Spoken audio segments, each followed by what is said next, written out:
Ridho Kasama. Sahabat Ridho Kasama, perkenalkan saya Ardi. Hari ini saya adalah host podcast Rumah Sakit Ridho Kasama.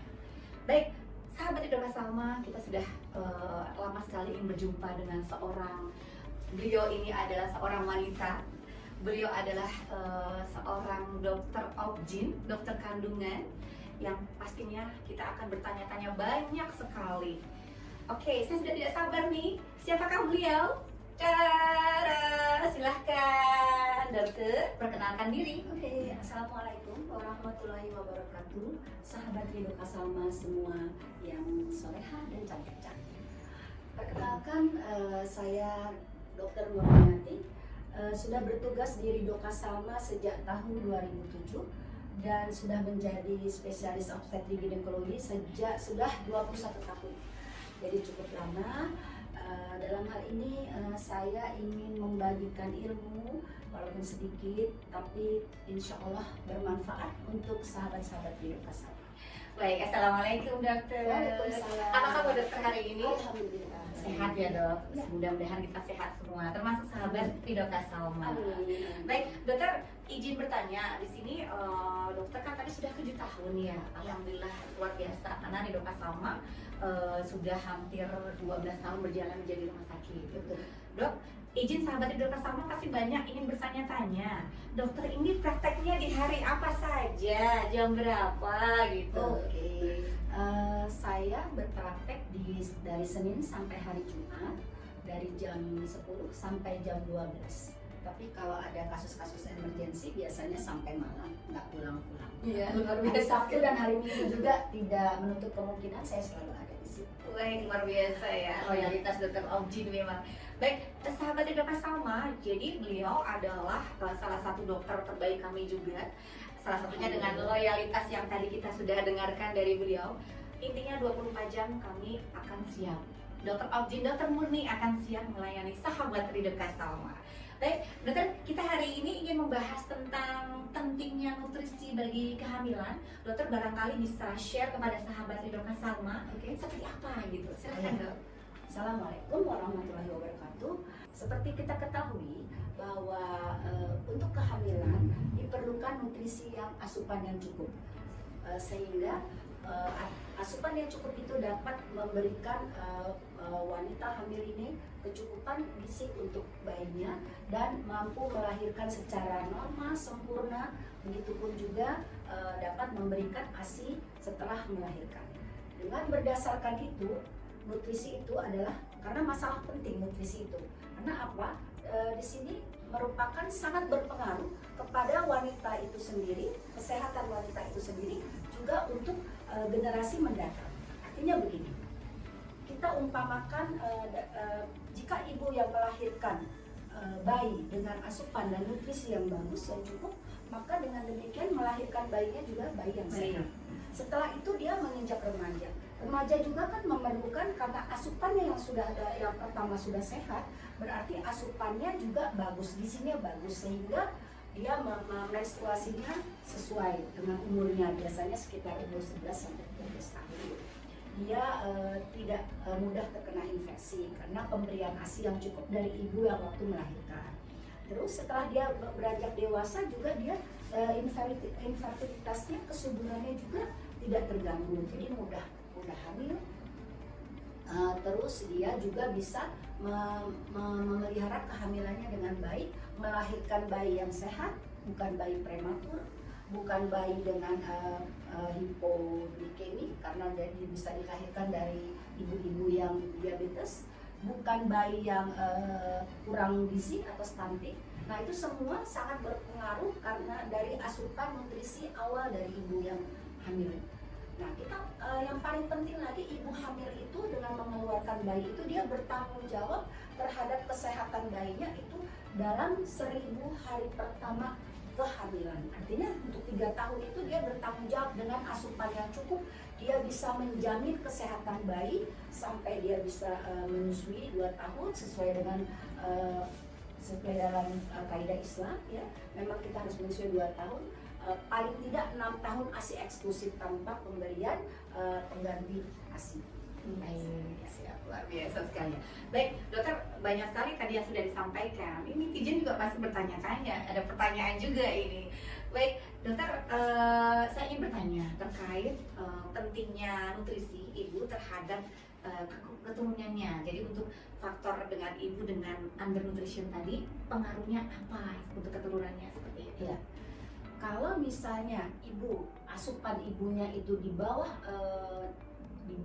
gizi buruk, artinya dia ya itu bisa melahirkan bayi dengan intrauterine growth retardation, jadi bayinya kecil. Terus bisa juga menyebabkan dia lahir prematur. Terus bisa juga dia menyebabkan ibunya menderita diabetes, jadi anaknya juga malah kekurangan hipoglikemi, juga dapat mencetus sebagai preeklamsi. Jadi banyak sekali. Nah, tapi sahabat-sahabat Ridoka, kita perlu ketahui nutrisi itu apa sih nutrisi? Nutrisi itu ada dua, saudara-saudara ya, sahabat-sahabat, dua. Jadi ada makronutrisi dan ada mikro. Makronutrisi ini artinya adalah sebetulnya sumber energi yang diperlukan yang besar untuk mempertahankan tubuh, ya, untuk pertumbuhan.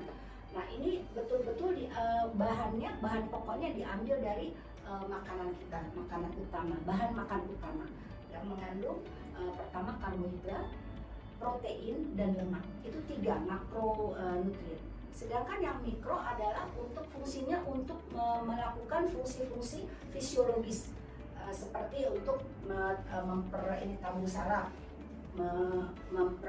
sel-sel otak, memberikan fungsi untuk pembentukan sel otak, membran sel otak, untuk retina, untuk jantung, untuk penglihatan, untuk tulang, itu namanya mikronutrien. Mikronutrien itu bisa berbentuk asam folat, dan ada vitamin C, vitamin D, vitamin E, vitamin A, ada zinc, ada magnesium, ada kalsium, dan lain sebagainya. Dan itu tidak bisa diperoleh dari tubuh.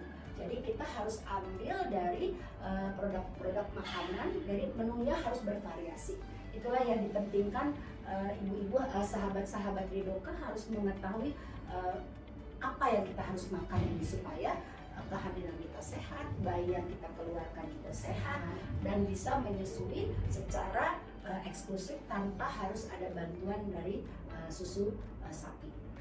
Baik, ternyata tidak susah sebetulnya untuk nutrisi tadi ya, Dok ya. Dokter tadi terkait dengan nutrisi. Nah, sekarang pengaruh untuk ayah dari nanti yang jadi ayah bayi gitu. Nah, itu pengaruhnya seberapa berpengaruh, Dok, untuk kehamilan tersebut, Dok? Ya, justru memang sangat berpengaruh ya, walaupun tema yang kita ini di sini adalah nutrisi pada ibu hamil, tapi ayah tentu berpengaruh untuk terjadinya suatu kehamilan, terjadinya suatu konsepsi.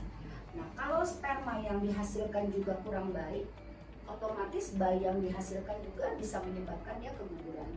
Jadi dia tidak bisa melanjutkan kehamilannya sampai cukup bulan. Nah, tergantung juga. Jadi laki-laki juga jangan hanya mempersalahkan istri ya, karena kalau sperma itu kan, kalau pada banyak orang-orang yang suka merokok, suka minum alkohol, terus terlalu gemuk, terus ada obat-obat dia misalnya maaf ya dia pakai narkoba, ataupun dia tugas misalnya ada yang memang pekerjaannya supir itu biasanya duduknya agak panas ya, di atas mesin, itu juga menyebabkan spermatozoa bisa mati. Nah, itu faktor-faktor itu juga yang memang harus diperhatikan supaya menghasilkan sperma yang bagus, yang sehat, sehingga hasil konsepsinya juga bagus. Dan itu juga bapaknya juga perlu minum vitamin. Ya, seperti itu. Iya. Baik, berarti sahabat Ridoka Salma, kita wajib pilih-pilih. Jangan sampai kita nggak pilih-pilih. Kita harus pilih-pilih ya, Dok. Iya. Kan kita sebagai wanita berhak memilih juga. Tidak hanya laki-laki yang milih cantik lah, kaya lah. Kita juga memilih bibit bebek bobotnya. Betul. Itu karena pentingnya untuk kehamilan tadi. Betul. Untuk generasi penerus kita selanjutnya gitu ya, sahabat. Jadi mantap kalau yang mau pilih-pilih, buat yang terbaik. Baik, dokter, satu lagi pertanyaan Ya. terkait bagaimana kalau seandainya terjadi kekurangan mikronutrien, cara mengatasinya itu seperti apa? Apakah ada kita terlambat bisa dikatakan terlambat, ataukah bisa nanti diperbaiki untuk mikronutrien tadi seperti itu? Gimana, Dok? Bisa sih sebetulnya, Mbak. Misalnya seperti gini, Kalau mikronutrien itu misalnya zat besi. Zat besi itu kita tidak harus diberikan kepada hanya ibu hamil saja. Pada wanita-wanita yang dengan remaja-remaja yang menstruasinya banyak, kita juga bisa untuk memberikan zat besi, ya. Terus juga pada misalnya pada yang vitamin B12. Vitamin B12 itu kadang ada orang vegetarian, dia tidak makan daging. Padahal B12 itu banyak asupannya di daging, ya, daging, ikan, dan telur, susu gitu. Begitu juga vitamin D. Vitamin D juga itu banyak terpaparnya dari ada susu, ada produk-produk susu misalnya keju, telur juga. Nah itu vitamin D itu kita lihat aja, biasanya kalau dia kurang paparan matahari kita bisa tambah vitamin D. Terus satu lagi misalnya kalsium atau kalsium juga bisa kita berikan. Dan itu satu lagi yodium perlu kita berikan. Jadi pada wanita hamil ataupun remaja-remaja putri, pada makanannya kita harus makan garam beriodium. Ya, kalau itu mengatasinya. Ya. Siap. Baik, Dokter Murni ini memang namanya dokter objin pasti sangat memahami sekali ya untuk teori-teorinya. Kalau boleh tahu, berapa tahun sih dok untuk menjadi seorang dokter objin ini? Kami sekolah dari S1 ya, sarjana umum itu 4 tahun biasanya untuk mengambil spesialis. Ya. Luar biasa ya. Ya. Sahabat Ridho Salma boleh nanti meluncur menjadi seorang dokter objin biar seperti dokter Murni. Ya. Baik, dokter luar biasa sekali untuk hari ini. Jadi intinya pentingnya nutrisi bagi ibu yang hamil itu memang sangat penting sekali, dari mulai pada saat diketahui dia hamil, Sebelum dari sebelum kehamilan Ya, bisa diproses dari remaja berarti. Jangan sampai pas sudah melahirkan ternyata bayinya kecil baru diperbaiki. Ya. Memang bisa diperbaiki ya dok, Ya. tapi beda dengan golden period tadi ya, dari sebelum hamil tadi. 1000 hari pertama. 1000 hari pertama ini sangat penting untuk demi keturunan kita yang lebih baik lagi. Luar biasa. Saya sangat bahagia sekali hari ini, sahabat Ridho Salma pasti juga sangat bahagia dokter. Barangkali nanti sahabat Ridho Salma ingin konsultasi langsung dengan dokter Murni, Silahkan. nah silahkan, kita terbuka sekali untuk waktu dan hari serta jamnya. Boleh. Atau nanti mungkin sebelumnya WA terlebih dahulu ke rumah sakit Ridho Salma, sahabat ya. Ada nomor kontak personnya nanti ada di bawah sini. Dari call center nanti bisa sahabat untuk konsultasi terlebih dahulu. Siap. Apakah ada waktunya dokter Murni seperti itu? Dokter terima kasih hari ini, Sama-sama. ilmunya luar biasa. Sama-sama. Sahabat Ridho Salma pasti ingin banyak bertanya lagi. Siap. Nanti boleh di kolom komentar sahabat untuk komen-komen. Nanti langsung kepada narasumbernya Dokter Murni. Terima kasih atas kehadirannya. Sampai Sama-sama. bertemu kembali. Siap. Kita juga menunggu ilmu yang selanjutnya, Dokter. Oke. Sehat Nanti selalu. ada lagi Mbak. Ada satu lagi. Closing itu. statement ya dok. Bukan. Closing statement. Bukan, artinya gini, nanti selanjutnya itu ada kan ibu-ibu nih kalau trimester awal biasanya sahabat Ridho kan ngidam ya. Nah, ngidam itu adalah bisa kita atasi sendiri, namanya hipnoterapi. Iya. Nah, nanti saya akan ajar. Asik. Nanti Sudah kita di ketemu spill. lagi. Selanjutnya hipnoterapi. Nanti kita Luar akan biasa. ajar supaya karena kalau kita mengartikan kehamilan itu adalah suatu karunia, itu tidak akan terjadi muntah. Tidak akan terjadi muntah. Iya. Jadi di bawah alam sadarnya itu nanti kita yang hipnotis. Saya ajarkan nanti. Skillnya cukup sampai di sini dok. Biar sahabat Ridho Salma nanti Biar penasaran. penasaran. Ketemu lagi di episode selanjutnya. Terima kasih, sehat selalu dokter. Ya, Terima terima kasih kasih. sahabat Ridho Salma. Jangan lupa like, subscribe, komennya kami tunggu. Terima kasih. Assalamualaikum warahmatullahi wabarakatuh. Assalamualaikum warahmatullahi wabarakatuh.